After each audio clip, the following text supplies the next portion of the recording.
বন্ধুগণ, গত ভিডিওতে আমি নর্মাল ডিস্ট্রিবিউশনের উপরে ওভারভিউ দিয়েছিলাম। আজকে আমরা ম্যাথমেটিক্স নিয়ে আলোচনা করব।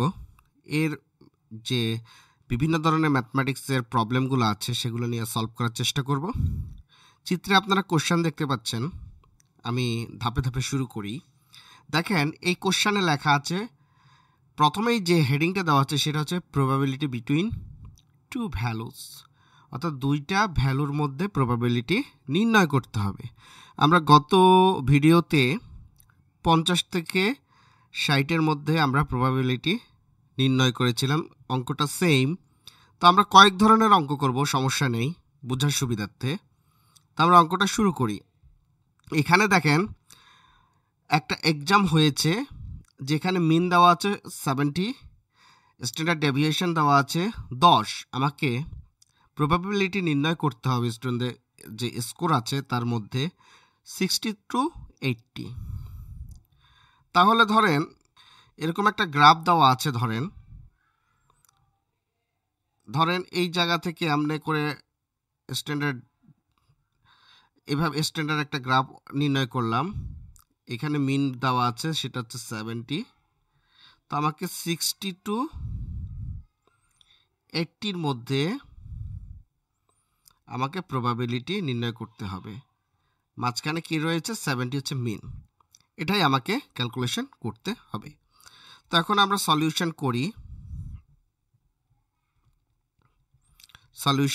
আপনারা অবশ্যই যখন ক্যালকুলেশন করবেন তার আগে আপনারা একটু গ্রাফ চিন্তা করে নেবেন এবং ফর্মুলাটা আপনাদের জানতে হবে। আবার টেবিলটা তো ইউজ করতেই হবে, তাই না? এটা তো বলেই দিয়েছি আমি। তো আমরা শুরু করি। এখানে Z1 কি হবে বলা হয়েছে। এখানে দুইটা, আমরা এখানে x1 পাচ্ছি, এখানে x1 পাচ্ছি, এটা না, দুইটা একটা পয়েন্ট, দুইটাই কিন্তু পয়েন্ট। তা আমরা জানি জেড সূত্রটা কি, z is equal to x minus mu by sigma, এটাই তো সূত্র, তাই না? তো আমরা সূত্রে ফেলে দেই, তাহলে এখানে প্রথম x কত পাইছি? প্রথম x পাইছি 60। তো 60 থেকে মাইনাস কত মিউ কত 70। তো প্রথম পয়েন্ট থেকে এই মিনকে আমরা কি করেছি? বিয়োগ করেছি। স্ট্যান্ডার্ড ডেভিয়েশন কত দেওয়া আছে? 10। তাহলে 10 দিয়ে ভাগ করে দিই। তাহলে 60 থেকে 70 গেলে কত? -10 বাই 10 সমান সমান -1। আশা করি এতটুকু বুঝতে পেরেছেন। আমরা ফর্মুলাতে ফেলে দিয়েছি। আমি বলেছিলাম ফর্মুলা জানতে হবে, টেবিল জানতে হবে, কার্ভ জানতে হবে। আমরা কার্ভ বুঝতে পারলাম, কার্ভ ওয়াইজ আমরা ফর্মুলাতে ফেলে দিয়েছি। আমাদের প্রথম যে পয়েন্ট তার রেজাল্ট বের হয়ে গেছে -1। এখন দ্বিতীয় যে পয়েন্ট সেটার আমরা কি করব? ক্যালকুলেশন করব। সেটাকে আমরা Z2 হিসেবে আখ্যায়িত করি। দ্বিতীয় পয়েন্ট কত? 80 মাইনাস 70, 10-এর সাথে ভাগ হবে, এখানে থাকবে 10 বাই 10 সমান সমান 1। আশা করি এতটুকু বুঝেছেন। তাহলে আমরা কার্ভ অঙ্কন করেছি। বলা হয়েছে 60 এবং 80-র মধ্যে আমাকে প্রবাবিলিটি নির্ণয় করতে হবে। সুতরাং আমরা 60-র কি বের করেছি এবং 60 এবং 80-র আমরা কি বের করলাম? জেড ভ্যালু বের করলাম। এখন জেড ভ্যালু বের করার পরে আমরা দেখলাম একটার জেড ভ্যালু বের হয়েছে -1, আর একটার জেড ভ্যালু বের হয়েছে +1। এখন আমরা জেডের -1টা কত? জেডের -1 উপরে আরেকটা চিত্র আছে। হ্যাঁ, দেখেন জেডের -1 0.1587, -1 কত আসতেছে? 0.1587। এটা লিখে দিই। তাহলে এটা এখানে লিখে দিলাম 0.1587। +1 এর ভ্যালু কত? Z2 এর। জেড টেবিলটা আপনারা গুগলেই পাবেন, আমি ভিডিও ডেসক্রিপশনে দিয়ে দেব। এখন জেডের 0.1 8413 8413 সমান সমান 0.8413। তাহলে আমি দুইটার রেজাল্ট পেয়ে গেলাম। এখন আমাকে কি করতে হবে? প্রশ্নে বলা হয়েছে এই দুটোর মধ্যে আমাকে কি করতে হবে? প্রবাবিলিটি বের করতে হবে। এখন এই দুইটার মধ্যে এই যে এই ভ্যালু থেকে এই ভ্যালু যদি আমরা বাদ দেই তাহলে কিন্তু আমরা প্রবাবিলিটি, আমরা রেঞ্জটা লিখি। তো রেঞ্জ লিখতে হলে আমরা আমি গত ক্লাসে বুঝিয়েছিলাম এটা, গত ভিডিওতে। আমরা 62 কতর মধ্যে বের করতে চাচ্ছি? 80-র মধ্যে, না? 60 to 80। এখন আমরা Z1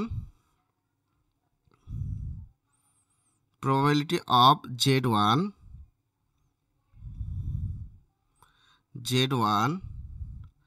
minus probability of Z2 হবে, আমরা Z2 থেকে মাইনাস করেছিলাম, probability of Z1 এরকম ছিল ক্যালকুলেশনটা। এখন probability of Z2 minus probability of Z1, তাহলে probability Z2 মান কত? এখানে মান হচ্ছে 0.8413 মাইনাস 0.1587। একটু ক্যালকুলেশন করে নিই। ক্যালকুলেশন করার শেষে আমি যে রেজাল্টটা পেয়েছি সেটা লিখে দিচ্ছি, 0.6826। এটাই হচ্ছে আনসার।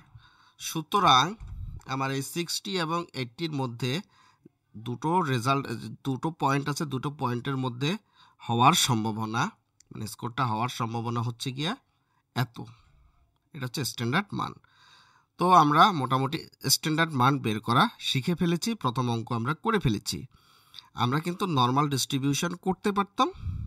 নর্মাল ডিস্ট্রিবিউশন করলে আমাদের স্যাটিসফ্যাকশন, অর্থাৎ আমরা স্যাটিসফাই হই না, আমাদের প্রকৃত মান আমরা খুঁজে পাই না, সেজন্য আমরা জেড স্কোর দিয়ে ক্যালকুলেশন করে থাকি, জেড টেবিল দিয়ে। অথবা আমরা ইন্টিগ্রেশন দিয়ে করতে পারতাম, কিন্তু ইন্টিগ্রেশন জটিলতার কারণে আমরা নেই না, আমরা জেড টেবিলকেই প্রাধান্য দিয়ে থাকি। তো প্রথম অঙ্ক আমাদের হয়ে গিয়েছে, আশা করি বুঝতে পেরেছেন। এখন আমরা দ্বিতীয় অঙ্কে যাই। দ্বিতীয় অঙ্কে এখানে হেডিংয়ে লেখা আছে প্রবাবিলিটি অ্যাবভ এ ভ্যালু, মানে একটা ভ্যালুর উপরে আমাকে প্রবাবিলিটি নির্ণয় করতে হবে। তাহলে তো ভেজাইল্লা। আমরা তো বিভিন্ন ধরনের অঙ্ক করব, তো একটা রেঞ্জের মধ্যে আমি অঙ্ক করেছি 60 to 80।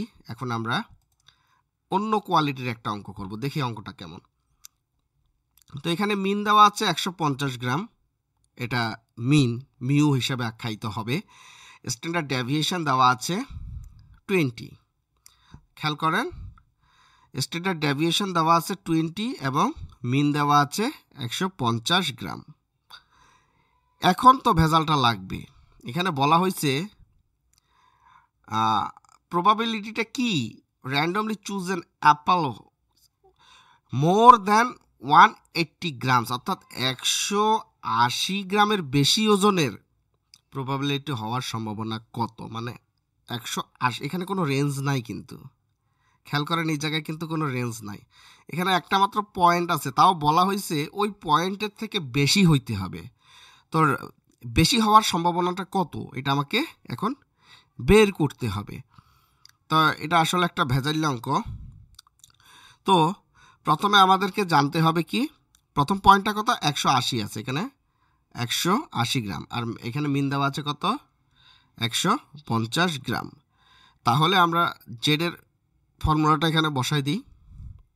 তো জেডের ফর্মুলা অনুযায়ী আমরা 180কেই টার্গেট করি, টার্গেট হচ্ছে 180, কিন্তু তার বেশি হইতে হবে পয়েন্ট, এটাকে আমরা ব্যাখ্যা করব। তাহলে 180 থেকে, অর্থাৎ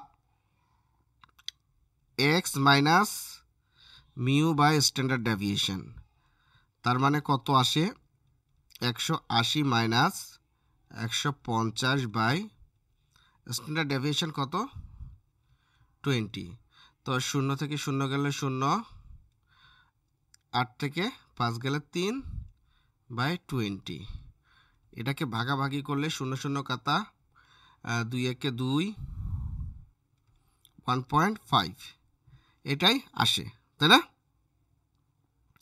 এটাই আসতেছে। এখন আমাকে এটার স্ট্যান্ডার্ড নর্মাল টেবিল থেকে জেড স্কোর বের করতে হবে। অর্থাৎ আমি তো জেডের ভ্যালুটাই বের করেছি, তাই না? সুতরাং এর জেডের ভ্যালু কত সেটা আমাকে একটু স্ট্যান্ডার্ড টেবিল থেকে বের করে নিতে হবে। তাহলে 1.5, জেডের 1.5 আমরা খুঁজি। 1.5 কোথায়? ঠিক এই জায়গাটায়। আমি একটু স্ক্রিন বড় করে নিই, তাহলে বুঝতে সুবিধা হবে। 1.5 এখানে দেখেন জেড লেখা আছে। জেডের ঠিক 1.5, 9332, 9332। তাহলে এটার রেজাল্ট কত পেলাম? সমান সমান এর জেড ভ্যালু হচ্ছে 9332 পয়েন্ট 0.9332 0.9333 বলা যায় একে। এখন আমাদের বের করতে হবে এই 180 গ্রামের বেশি। তাহলে আমরা একটু গ্রাফ কল্পনা করি। এখানে গ্রাফটা কি, এখানে মনে করেন যে এক্স অ্যাক্সিস, তো জিনিসটা এভাবে গিয়েছে। ধরেন এই জায়গাটায় আছে 150, 180টা এখানে 180 গ্রাম। তো আমার এই এতটুকু নিয়ে কোনো মাথা ব্যথা নাই, এতটুকু ওকে, এতটুকু ওকে। এখানে হচ্ছে মিড পয়েন্ট, এই জায়গাটায় হচ্ছে গিয়া আমার মিন। এখানে 0.5, এখানে 0.5, যেটা আমি ওভারভিউ ক্লাসে বুঝিয়েছিলাম। এখন আমার এই 180 গ্রাম যদি এখানে কোনো রেঞ্জ থাকতো যে 150 থেকে 180 গ্রামের মধ্যে প্রবাবিলিটি বের করো, তাহলে আমি কল্পনা করতাম এই 0.5 থেকে, অর্থাৎ 180 এর মধ্যে এত থেকে এত রেঞ্জ আছে, আমার 180-র বেশি লাগবে, তাহলে আমি 0.5 থেকে মাইনাস করতাম। কিন্তু আমার বলা হয়েছে টোটাল যা আছে সবগুলাই রেঞ্জ। এই রেঞ্জের মধ্যে 180 গ্রামের বেশিটা আমার দরকার, এর আগেরগুলো আমার দরকার নেই। ঠিক আছে, এখানে মনে করেন 140 আছে, 130 আছে বা 120 আছে, এই জিনিসগুলো আমার দরকার নাই, আমার টোটালটা দরকার। টোটাল থেকে আমার এই 100 গ্রামের বেশিটা দরকার, এই 180 গ্রামের আগেরগুলো আমার কোনো দরকার নেই। তাহলে এই বেশি অংশটা আমার বের করতে হলে আমার এই টোটালটাকে জানতে হবে। তা আমি তো টোটালটা জানি, আমরা ওভারভিউ ক্লাসে পড়েছিলাম যে টোটাল যে কার্ভ থাকবে, কার্ভের টোটাল অংশটাকে আমরা 1 হিসাবে আখ্যায়িত করি। তাহলে এই 1 থেকে আমার এই অংশটা বাদ দিয়ে দিলে, 180-র এই অংশটা বাদ দিয়ে দিলে তো বাকি অংশটা আমার পাওয়া যায়, তাই না? তো আমরা সেটাই করি, এটাকে আমরা কমপ্লিমেন্ট বলে থাকবো, কমপ্লিমেন্ট।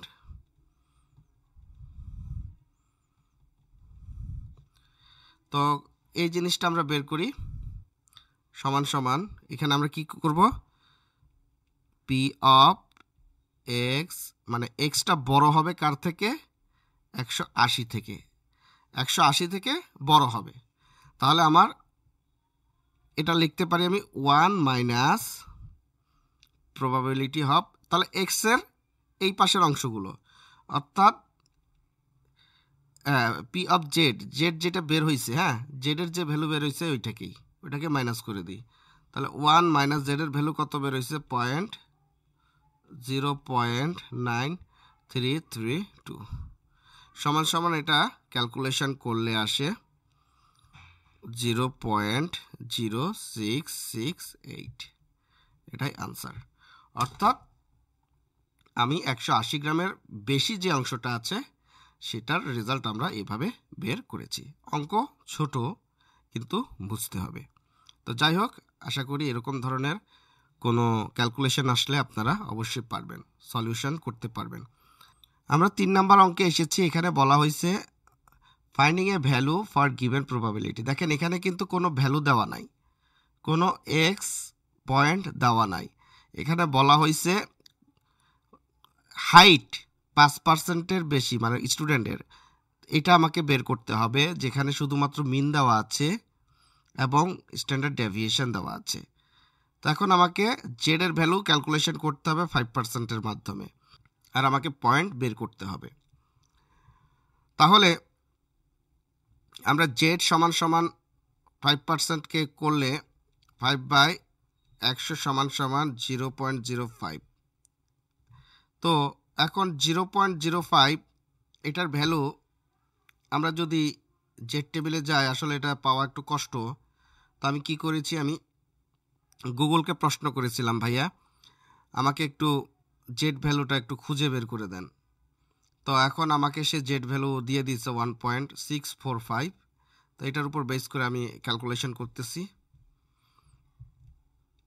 1.645, ঠিক আছে? তো 1.645, তো আমরা জেড ভ্যালু পেয়ে গেছি। এখন আমাকে কার্ভ জানতে হবে, ফর্মুলা জানতে হবে, আর টেবিল জানতে হবে। তো এখন আমি এই জায়গায় আমার কার্ভটা তেমন কাজে লাগতেছে না। তো এখানে আমি সূত্র অনুযায়ী জানি, ফর্মুলাটা এখানে আমি কাজ করি। Z is equal two point minus mu বা স্ট্যান্ডার্ড ডেভিয়েশন। দেখেন এই জায়গাটা আমরা জেডের ভ্যালু পেয়ে গেছি, জেডের ভ্যালু আমরা জানি। এখানে পয়েন্টের ভ্যালু কিন্তু আমরা জানি না, এই পয়েন্টের ভ্যালু কিন্তু আমরা জানি না।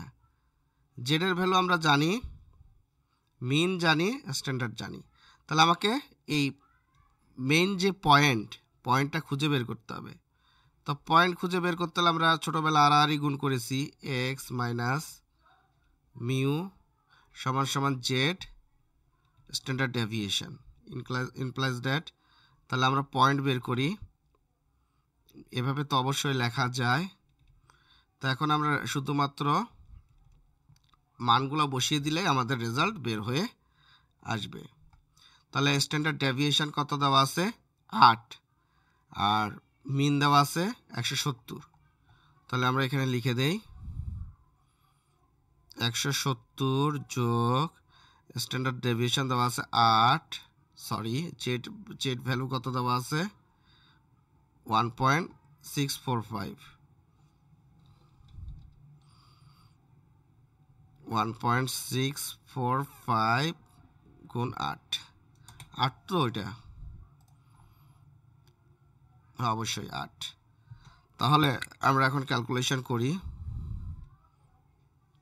ক্যালকুলেশন করার পরে যে রেজাল্টটা পেয়েছি সেটা হচ্ছে গিয়ে 183.16। তাহলে এই জায়গাটায় আমরা বের করে ফেললাম, অর্থাৎ এখানে দেওয়া আছে প্রবাবিলিটির জন্য আমাদের একটা ভ্যালু দরকার ছিল, সেই ভ্যালুটা আমরা জানতাম না। আমাদের এখানে যে পার্সেন্টেজ দেওয়া ছিল সেটা থেকে আমরা জেড স্কোর বের করেছি, তারপর সূত্রে ফেলে আমরা মোটামুটি এক্স এর মানটা পেয়ে গিয়েছি, অর্থাৎ আমাদের পয়েন্ট নির্ধারণ করে ফেলেছি। তো এটাই হচ্ছে কি আনসার। আশা করি অঙ্কটা বুঝতে পেরেছেন। নেক্সট অঙ্কে আমরা চলে যাই। এখানে বলা হচ্ছে প্রবাবিলিটি বিলো এ ভ্যালু। এর আগেরটা ছিল ভ্যালুই ছিল না, ভ্যালু খুঁজে বের করো। এখন হচ্ছে গিয়া একটা ভ্যালুর নিচে আমাদের প্রবাবিলিটি খুঁজে বের করতে হবে। তো এখানেও সেম মিন দেওয়া আছে, স্ট্যান্ডার্ড ডেভিয়েশন দেওয়া আছে। এখন এটার নিচে আমাকে খুঁজে বের করতে হবে, এর নিচে প্রবাবিলিটি কত সেটা খুঁজে বের করতে হবে। তো অঙ্ক বেশি কঠিন না, আমি খুঁজে বের করতেছি। এটার নিচে জ্বলতে কত সময় লাগে এটা খুঁজে এখনই বের করবো আমি, দাঁড়ান। তাহলে এখন আমরা সলিউশন করি। সলিউশনটা কিভাবে করব? আমরা এখানে জেড করব, এখানে পয়েন্ট দেওয়া আছে 920 আওয়ার। তাহলে আমরা জানি সূত্র অনুযায়ী মিউ বাই স্ট্যান্ডার্ড ডেভিয়েশন। এখন এই পয়েন্টের ভ্যালু হচ্ছে 920 মাইনাস আমাদের মিন দেওয়া আছে 1000, স্ট্যান্ডার্ড ডেভিয়েশন দেওয়া আছে কত? ডেভিয়েশন 50 সমান সমান যে রেজাল্টটা বের হবে সেটা হচ্ছে -1.6। খেয়াল করেন, এখন এই জায়গায় বলা হয়েছে 920 আওয়ারের কম জ্বলবে, কম জ্বলার প্রবাবিলিটি কত। এখন আমরা যদি এই গ্রাফটা আঁকি, দেখেন এখানে কঠিন কিছু নাই। আমার কিন্তু 1000 ধরেন, এটা কিন্তু মিডল, 920 এই জায়গায়, ঠিক আছে। তো প্রবাবিলিটিটা আমার এরকম হবে। তো এটা কিন্তু পয়েন্ট। তো আমার বলা হয়েছে এই 920-এর কম, এর উপরে তো যাওয়ার দরকার নাই, ঠিক আছে। এখানে কোনো রেঞ্জ টেঞ্জ কিছু নাই। ওইখানে বেশি ছিল বিধে আমি 1 থেকে মাইনাস করেছিলাম, বেশি ছিল। কিন্তু এখানে তো কম বলেছে, অর্থাৎ 920 ঘন্টা থেকে কম জ্বলার সম্ভাবনা কত। তাহলে এখানে আমার শুধু জেডের রেজাল্ট বের করে দিলেই হচ্ছে। সুতরাং আনসার হবে, আমি যদি জেড টেবিল থেকে দেখি, -1.6। জেডের ভ্যালু মাইনাসের দিকে যাব, 1.6। 1.6-এ আমার পাচ্ছি 0.0548। এটাই হবে আনসার, 0.0548, এটাই হবে আনসার। আশা করি বুঝতে পেরেছেন। খুবই ছোটোখাটো অঙ্ক, কিন্তু জটিল, দেখলে মনে হয় যে অনেক কিছু। 2 পার্সেন্টাইলের মধ্যে এখানে কাজ আছে। এই জায়গায় মিন দেওয়া আছে, স্ট্যান্ডার্ড ডেভিয়েশন দেওয়া আছে। বলা হয়েছে একটা দোকানে বিক্রয় নিয়ে কাজ হয়, কতটুকু বিক্রয় হয় সেটা নিয়ে আমাকে ক্যালকুলেশন করতে হবে। তো 90%-এর মধ্যে থাকে এরকম ক্যালকুলেশন করতে হবে আমাকে। তো আমি গ্রাফটা একটু কল্পনা করি। দেখেন এখানে একটা গ্রাফ আঁকলাম, এতটুকু মনে করেন $5000, ঠিক আছে। তো স্ট্যান্ডার্ড ডেভিয়েশন তো 800 দেওয়াই আছে। তো টোটালটা আমরা হিসাব করি, টোটালটা যদি হয় আমাদের হয় 100%, কিন্তু আমাকে বের করতে হবে এখান থেকে 100% বের করতে পারবো না, এখান থেকে আমাকে 90% বের করতে হবে। অর্থাৎ এই টোটাল যে সেল আছে এই 90%-এর মধ্যে সেল হওয়ার সম্ভাবনা কতটুকু, এটা আমাকে বুঝতে হবে এখন। তো 90%, 100% থেকে 90% গেলে আরও 10% এক্সট্রা থাকে না। তো এখন 10% তো আর একটা জায়গায় দিতে পারবো না, টোটাল অংশ থেকে কিন্তু 10% মাইনাস হচ্ছে, তাই না। তাহলে এখানে 5%, এখানে 5%, তাহলে 10% দুই অংশ থেকে 5% গেলে হয়, তাহলে 10%। তাহলে আমার কত থাকতেছে, 95% থাকতেছে না। হ্যাঁ, তাহলে আমরা দেখি, আমার থাকার কথা ছিল 90%, কিন্তু আমি ক্যালকুলেশন করলাম যে না ভাই, নেগেটিভ থেকে 5% যাবে, পজিটিভ থেকে 5% যাবে, টোটাল হবে 90%, ঠিক আছে। তো এখন এই 5%-কে যদি আমি বাদ দিয়ে দিই, এই নেগেটিভের 5% বাদ দিয়ে দিই, তাহলে এই 5% এক্সট্রা থাকে না। তো এই 5%-এর সাথে আমি যোগ করে দেওয়া উচিত এই 90%-এর সাথে। তো আমরা এখানে এই 5% যেহেতু থাকবে, তো এই 5%-কে আমরা কি করব, 90-এর সাথে যোগ করব। তো এখানে আমরা লিখতে পারি বিটুইন, বা কি লিখবো, মধ্যবর্তীকে ইংলিশে কি বলে, বিটুইন 90% ইজ ইকুয়াল টু, তাহলে আমরা কি করব, 90 যোগ 5 সমান সমান 95। এখন 95% যেহেতু, তাহলে এটাকে আমরা এভাবে লিখতে পারি 0.95। 100-র সাথে 95 ভাগ দিলে 0.95। আশা করি এতটুকু আপনারা বুঝতে পেরেছেন। এখন এই 0.95-এর জেড স্কোর আমাকে খুঁজে বের করতে হবে। 0.95-এর জেড স্কোর কত? আচ্ছা, 0.95-এর ভ্যালু আমরা 1.6 পাচ্ছি। তো গুগলে সার্চ করেছিলাম, আমরা পাচ্ছি 1.645। এটা হচ্ছে গিয়ে জেড ভ্যালু, 0.95-এর জেড ভ্যালু এইটা। এখন আমরা জেড স্কোরে রূপান্তর করব জিনিসটাকে, জেড স্কোরে রূপান্তর করব। তাহলে আমরা জেড এর ভ্যালু জানি, তাহলে আমরা x minus mu by standard deviation. তো আগের সূত্র অনুযায়ী আমরা বসাই দিই x1 সমান সমান 5000 প্লাস মাইনাস 1.645। এখানে মাইনাস হওয়ার কারণটা আপনি আমাকে প্রশ্ন করতে পারেন,